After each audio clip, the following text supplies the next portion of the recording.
CEST, une toute nouvelle vie qui s'offre au prince Harry et à Meghan Markle. Dans la journée de mercredi 8 janvier, le duc et la duchesse de Sussex ont fait une annonce choc, expliquant qu'ils se retiraient de leur rôle de membre de premier plan de la famille royale britannique. Avec cette grande décision, le petit-fils de la reine Elisabeth II et son épouse ont décidé de s'installer une partie de l'année en Amérique du Nord, et de devenir financièrement indépendants.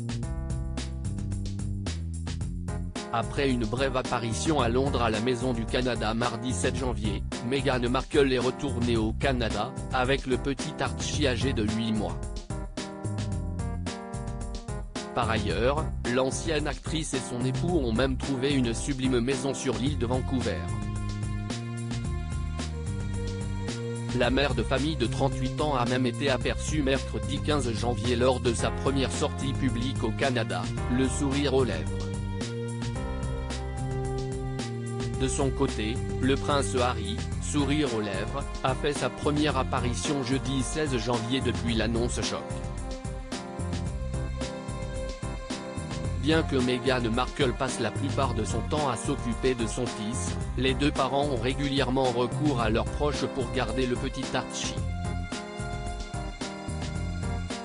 Une identité mystérieuse, et justement pendant que le prince Harry et son épouse Meghan Markle faisaient leur retour éclair en Angleterre, leur fils était gardé par Jessica Mulroney, la meilleure amie de la duchesse de Sussex, comme le rapporte Hello Magazine.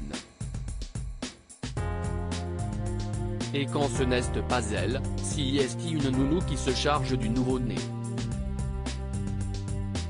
Veillant sur l'intimité de leur petit bout, le prince Harry et Meghan Markle ont pris soin de ne pas révéler l'identité de la nourrice. Néanmoins, cette dernière avait été opérée en août dernier, pendant que le couple royal s'était rendu en France pour rendre visite à Elton John. Le magazine du Sun avait alors publié des photos du couple, pendant leurs vacances méditerranéennes. Jamais 203 nounous. Selon la presse, la nourrice serait la troisième embauchée par les parents, depuis la naissance d'Archie en mai. La première nounou avait été renvoyée après quelques semaines, car jugée non professionnelle. Quant à la deuxième, elle avait été engagée uniquement pour travailler la nuit. Visiblement, la troisième serait la bonne et correspondrait parfaitement aux attentes du couple royal. Cette troisième nourrice ne vit pas avec la petite famille dans leur résidence de Frogmore Cottage, néanmoins elle la suit dans ses déplacements, comme pendant leur séjour en Afrique en automne dernier.